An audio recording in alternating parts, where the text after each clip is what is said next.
میری دنیا داری مضبوط ہو جائے، میری دنیا داری مکمل ہو جائے، میرے روزمرہ کے کام پختہ ہو جائیں۔ اس کا لازمی نتیجہ یہ نکلتا ہے کہ انسان دینی کاموں کو بھی معاذ اللہ دنیا کے لیے کرنا شروع کر دیتا ہے۔ کعبۃ اللہ میں جا کر بھی، بیت اللہ شریف کا طواف کر کے بھی، حجر اسود کے بوسے کے بعد بھی، مقام ابراہیم پر نفل پڑھنے کے بعد بھی، حتیٰ کہ نبی اکرم صلی اللہ علیہ وسلم کی بارگاہ عالی مرتبت کی حاضری کے دوران بھی الا ماشاء اللہ لوگ دنیا ہی مانگتے رہتے ہیں۔ میرا فلانا کام ہو جائے، میرے بچوں کے معاملات سنور جائیں، فلاں کا مستقبل بہتر ہو جائے۔ دنیا کی خیر اللہ سے مانگنا برا نہیں، لیکن صرف دنیا ہی مانگنا اور اپنی آخرت کو فراموش کر دینا۔ اللہ فرماتے ہیں وَالْآخِرَةُ خَيْرٌ وَأَبْقَىٰ، آخرت تمہارے لیے بہتر بھی ہے اور ہمیشہ باقی رہنے والی بھی ہے۔ قرآن مجید نے سورہ بقرہ کے اندر قریش مکہ کی اس عادت کا ذکر کیا ہے۔ فرمایا جب وہ حج کرتے تو ان کا طریقہ یہ تھا کہ وَمِنَ النَّاسِ مَن يَقُولُ رَبَّنَا آتِنَا فِي الدُّنْيَا، ان میں سے کچھ لوگ یہ کہا کرتے تھے کہ یا اللہ ہمیں دنیا عطا کر دے، ہمیں دنیا دے دے۔ رب فرماتا ہے وَمَا لَهُ فِي الْآخِرَةِ مِنْ خَلَاقٍ، ان لوگوں کا آخرت میں کوئی حصہ نہیں۔ مانگی بھی ہے تو صرف دنیا، حج کر کے بھی دنیا، اللہ کے گھر جا کے بھی دنیا، شیخ کا بیعت ہو کے بھی دنیا، دینی محفل سے مراد بھی یہ، دینی اجتماعات کر کے بھی، دینی مدارس قائم کر کے بھی، خانقاہ کا مسجد کا ماحول بنا کے بھی، اس سے بھی مطالبہ فقط دنیا کا۔ ان کفار کی اس عادت کو ذکر کر کے ہمیں سمجھایا گیا کہ جو فقط دنیا مانگتا ہے اس کا آخرت میں کوئی حصہ، اور فرمایا کچھ لوگ ایسے ہیں وَمِنْهُمْ مَنْ يَقُولُ رَبَّنَا آتِنَا فِي الدُّنْيَا حَسَنَةً، اچھا انہوں نے دنیا بھی مانگی تو صرف دنیا مانگی، حسنہ نہیں مانگی۔ اور یہاں فرمایا کچھ لوگ ایسے ہیں جو رب سے کہتے ہیں یا اللہ ہمیں دنیا میں بھی بھلائی عطا فرما، دنیا بھی دے تو حسنہ دینا، وہ دنیا دینا جو ہمارے دین کو تقویت دے، وہ دنیا دینا جو ہمارے اعمال حسنہ کو مضبوط کرے، دینی معاملات کو تقویت دے، دنیا بھی وہی عطا فرما۔ اور ساتھ کہتے ہیں وَفِي الْآخِرَةِ حَسَنَةً، یا اللہ ہمیں آخرت میں بھی بھلائی ہی عطا فرما، وَقِنَا عَذَابَ النَّارِ، اور ہمیں دوزخ کے عذاب سے بچا، اولئک لہم نصیب مما کسبوا، فرمایا ایسوں کو ان کی کمائی ہی ملے گی، جو انہوں نے کیا ہے وہ خوش نصیبی انہیں ضرور میسر آئے گی، چونکہ دنیا بھی مانگ رہے ہیں، آخرت بھی مانگ رہے ہیں۔ ہمیشہ کوئی بھی کام کریں کسی قسم کا بھی، اس میں یہ دیکھیں کہ کیا اس میں میرے لیے کوئی ذخیرہ آخرت بنے گا، کیا یہ کام میری قبر میں، حشر میں، قیامت میں میرے لیے کوئی فائدہ مند ہوگا۔ میں بڑے درد سے عرض کرتا ہوں بعض لوگ دینی کام کرتے ہیں اور ان سے جب سوالات کیے جاتے ہیں تو وہ بعض اوقات تکلیف دہ معاملہ ہو جاتا ہے کہ اس دینی کام کے پیچھے بھی وہ والا خلوص نہیں جو ایک مسلمان کا رب و رسول کے ساتھ ہونا چاہیے، اس دینی کام کے پیچھے بھی کچھ دنیاوی مقاصد موجود ہیں۔ تو اگر بڑی پگڑی اور بڑے جبے کے پیچھے بھی ایک دنیا دار چھپا ہوا ہو، لوگوں کو تو دھوکہ دیا جا سکتا ہے، رب و رسول کو تو نہیں نہ دیا جا سکتا۔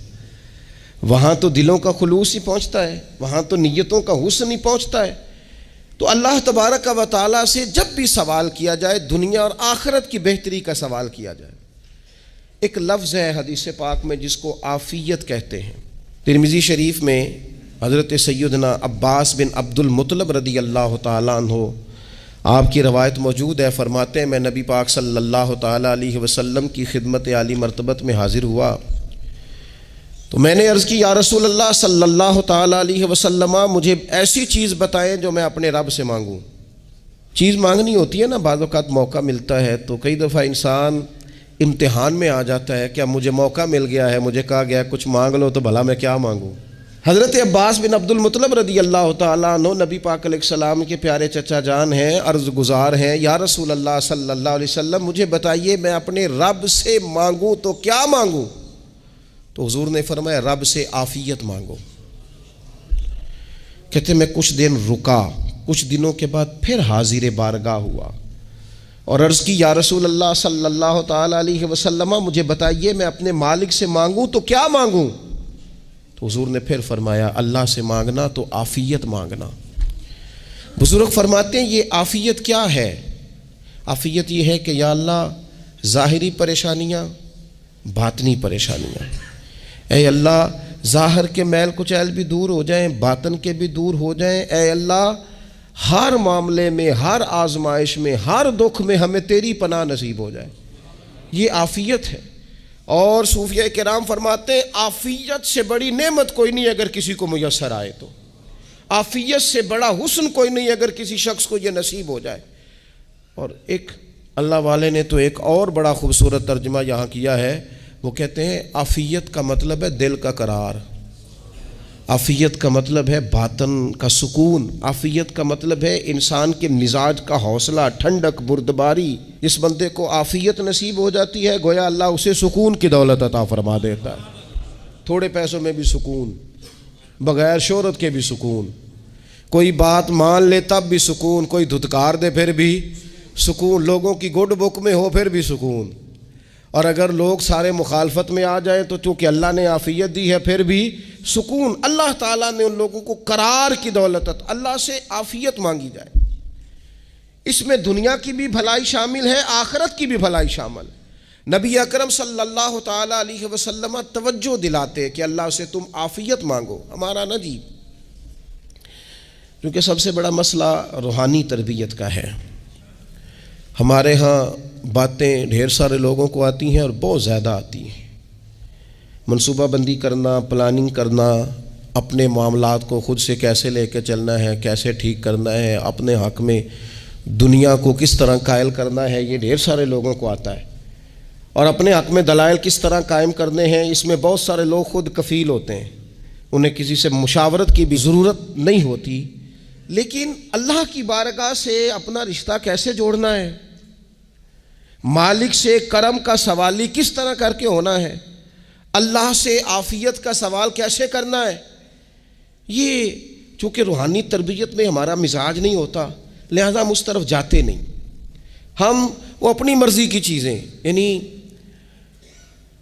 وظیفہ پوچھ کے گئے ایک صاحب، کچھ عرصے کے بعد آئے ہیں تو آ کے کہتے ہیں مولانا صاحب، پیر صاحب یا قاری صاحب یا فلاں صاحب، کسی سے بھی پوچھ کے گئے کس چیز کو نیک آدمی جانا، پھر لوٹ کر آ کے کہتے ہیں کہ آپ نے وظیفہ بتایا تھا پر کام کوئی نہیں ہوا۔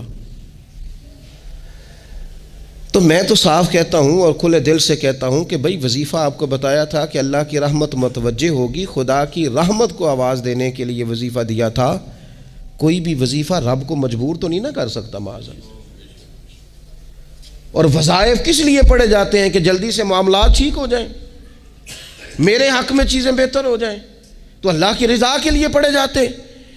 تو وظائف کو، عبادات کو، نوافل کو، تلاوت کو، درود پاک کو تو رضا الہی کا ذریعہ بنانا چاہیے، لیکن ہم چونکہ ایک پورا الجھاؤ رکھتے ہیں اپنی دنیا داری کے معاملات سیدھے کرنے میں، ایک پورا خیر رکھتے ہیں۔ وہ لوگ ملتے رہتے ہیں مختلف بزرگوں کی نسبت کے تعلق سے، تو بعض جگہوں پہ بعض لوگ بڑے تیز ہوتے ہیں، یعنی ان سے آپ کی ملاقات ہوتی ہے تو بندے کو محسوس ہوتا ہے کہ یار اسے تو پہلے ہی ساری باتوں کا پتہ ہے، اور کئی دفعہ ان سے ملنے کے بعد احساس ہوتا ہے کہ یار اس سے تو تھوڑا سیکھ ہی لیتے تو بہتر تھا، یہ تو بات بڑی آگے نکل گئی۔ سارا پتہ ہوتا ہے، باشعور ہوتے ہیں، لیکن ڈر آتا ہے اللہ سے۔ اتنا باشعور آدمی، سمجھدار، پنچایت، پریا، لوگ، دین، دنیا سارا پتہ ہے، نماز کا ٹائم آ گیا تو وہ چھپتا پھرتا ہے، اس کی طبیعت پر بوجھ بن رہا ہے معاذ اللہ اللہ کے حضور حاضر ہونا، اسے خیر کا کام کرنا پڑ رہا ہے تو وہ ادھر ادھر نکلتا جا رہا ہے۔ تو سوال یہ ہے کہ پھر یہ شعور کا کیا مطلب رکھا ہوا ہے ہم نے؟ پھر اللہ سے دعا کرنے کی ضرورت نہیں۔ وہ حضرت عارف رومی رحمۃ اللہ تعالیٰ علیہ فرمایا کرتے تھے بعض لوگوں کو رب سارا کچھ دیتا ہے، سجدے کی توفیق نہیں دیتا۔ اس کا مطلب یہ ہے کہ وہ کہتا ہے یہ سارا کچھ لے اور نکل جا، میرے گھر نہ آنا، رکھ سارا کچھ پاس۔ رب سے عافیت مانگی جائے، اس سے اس کا فضل مانگا جائے، اس سے اس کا کرم مانگا جائے۔ اللہ کے پیارے رسول صلی اللہ تعالیٰ علیہ وآلہ وسلم اس عافیت مانگنے پر زور دیتے، توجہ دیتے۔ میں آپ کو صحیح بتاتا ہوں، رب نے اگر کسی بندے کو عافیت میں رکھا ہو نا، تو حالات کیسے بھی برے چل رہے ہوں اس کا بگاڑ کچھ نہیں سکتے۔ اور اللہ تعالیٰ معاف کرے، 100 دفعہ خاکم بدہن اگر کسی وقت اس کے کرم کی نگاہ پھر جائے تو پھر سارے اسباب سمیت بھی انسان اپنے پیروں پہ کھڑا نہیں رہ سکتا۔ اس سے جب تک طلب کرم نہیں ہوتا، طلب عافیت نہیں ہوتی، اس کی بارگاہ سے جب تک بندہ مومن پورا رجوع نہیں کرتا، یہ عافیت اتنی اعلیٰ چیز ہے کہ نبی پاک علیہ السلام نے فرمایا اذان اور اقامت کے درمیان جو وقت ہوتا ہے اس میں دعائیں رد نہیں ہوتی۔ دعا مانگا کرو گے تمہاری اللہ اپنے فضل سے قبول کر لے گا۔ عرض کی یا رسول اللہ کیا مانگے؟ تو فرمایا عافیت مانگو رب سے۔ حضرت انس بن مالک حدیث کے راوی ہیں رضی اللہ تعالیٰ عنہ، یہاں بھی فرمایا یہ عین قبولیت کا ٹائم ہے، اب اللہ سے عافیت مانگ لو، اس کی پناہ۔ ہم دعاؤں میں بھی محدود ہو جاتے ہیں۔ رب دا طالب کوئی نہ ملیا، جو ملیا طالب زردہ ہو، دعاؤں میں بھی حد بندی۔ بعض اوقات بچے بھی تربیت کرتے ہیں نا، ایک مولانا ہے، ان کا خیال ہے کہ انہوں نے مجھ سے کچھ پڑھا ہے، تو کبھی کبھی استاد جی کہہ دیتے ہیں، بہت پرانی بات ہے، انہوں نے مجھے فون کیا کہ اگر آپ کبھی تشریف لائیں، تو میں نے کہا پتر دعا مانگ اللہ کو چھوٹی جی گڈی دے وے۔ تو اس بچے نے میری بڑی تربیت کی، کہنے لگا استاد جی اللہ کو لو منگنی جے تے وڈی ساری منگو، آپ نے محدود کیوں کیا کہ بھئی یہ چھوٹی سی اللہ گاڑی کیوں اللہ چھوٹی دے، رب دے تو بڑی دے اور رحمت سے دے، اللہ سے مانگنی ہے نا جی۔ ہم تربیت نہیں لیتے۔ میں نے اس کا شکریہ ادا کیا، میں نے کہا بیٹے تو نے بڑی سونی بات کی، اللہ تجھے اس کا اجر عطا کرے، اللہ تجھے برکات عطا کرے۔ اگر آپ نے سیکھنا ہے تو پھر آپ سیکھ لیں گے، اور اگر نہیں سیکھنا تو پھر یہی کہنا ہے ساری عمر لنگ گئی بندہ کو نہیں ملیا، چونکہ مزاج نہیں ہے نا سیکھنے کا، اس لیے پھر ملا ہی کوئی نہیں، پھر ساری زندگی کو میسر ہی نہیں آیا، کسی نے نصیحت ہی نہیں کی، کوئی آنکھوں کو بھایا ہی نہیں، خود ہی بڑے سیانے تھے، خود ہی بہت بڑے تھے، اپنا قد ہی بڑا اونچا تھا، سب ٹھگنے چھوٹے اور کمزور اور بونے نظر آئے۔ عزیز بھائی، جب عافیت، ایک بزرگ تھے ہر وقت اللہ سے عافیت مانگتے تھے، ہر وقت اللہ سے عافیت مانگتے تھے، ہر وقت عافیت مانگتے تھے۔ لوگوں نے پوچھا، لوگ ان کو صالح جانتے تھے، نیک سمجھتے تھے، کہ حضور آپ اور کوئی دعا مانگتے نہیں، عافیت ہی مانگتے ہیں؟ فرمانے لگے میں مانگا کرتا تھا شروع میں، بعد میں خیال آیا ہے اور بھی دعائیں مانگا کرتا تھا، یہ احساس بعد میں نصیب ہوا۔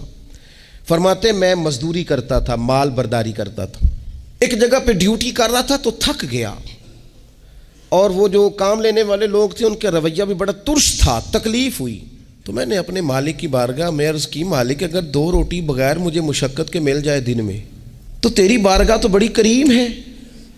کہتے ہیں میں نے یہ دعا مانگ لی، ذرا میں تھوڑا آگے بڑھا تو 2 بندے آپس میں لڑ رہے تھے، میں ان کی صلح کرانے کے لیے، انہیں بچانے کے لیے آگے بڑھا، تو میں جس کو چھڑا رہا تھا دوسرے نے میرے اوپر ضرب لگا دی، میرا بھی سر پھٹ گیا۔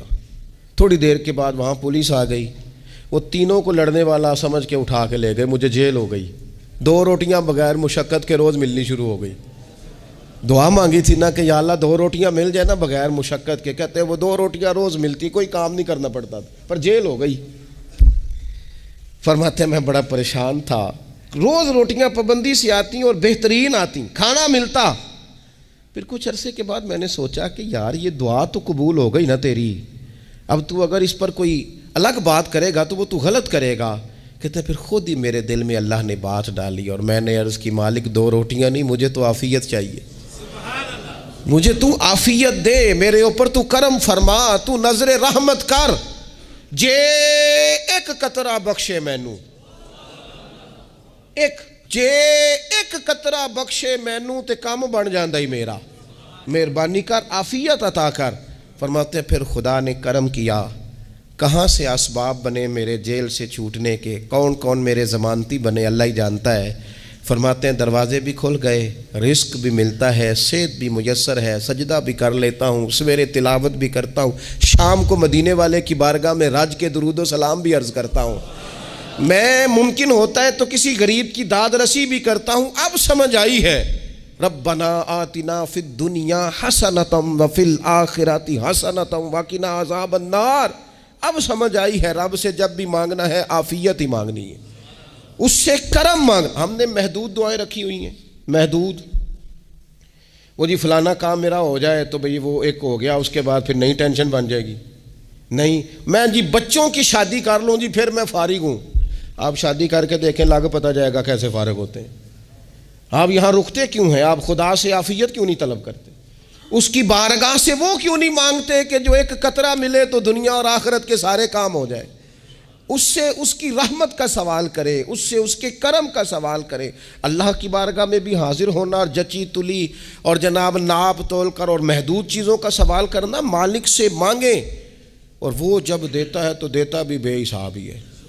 وہ جب عطا کرتا ہے تو کرم کے دروازے کھول کے عطا کرتا ہے، ورنہ تو ایک الجھن سے انسان نکلتا ہے دوسری میں الجھ جاتا ہے، ایک گتھی کو سلجھاتا ہے۔ پھر اقبال رو پڑے تھے، کہنے لگے میں عقل کی گتھیاں سلجھا چکا ہوں، یا رب مجھے صاحب جنوں کر دے۔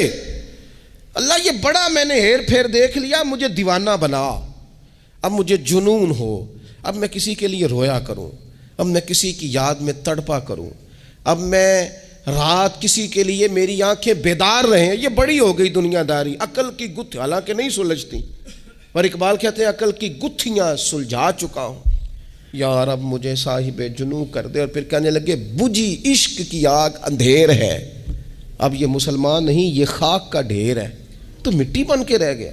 کیا کہاں اپنی ساری توجہات کا قبلہ کس چیز کو؟ میرے عزیزو، اللہ سے عافیت۔ نبی پاک علیہ الصلوۃ والسلام نے ایک شخص سے پوچھا کیا دعا مانگ رہے ہو؟ تو اس نے کہا یا رسول اللہ میں اللہ کی بارگاہ میں صبر کا سوال کر رہا ہوں۔ تو حضور فرمانے لگے صبر تو مصیبت پر ہوتا ہے۔ یا رسول اللہ پھر کیا مانگوں؟ آپ ان جملوں اور لفظوں کی گہرائی کو سمجھیں، صبر کے لیے تو پہلے مصیبت آئے گی،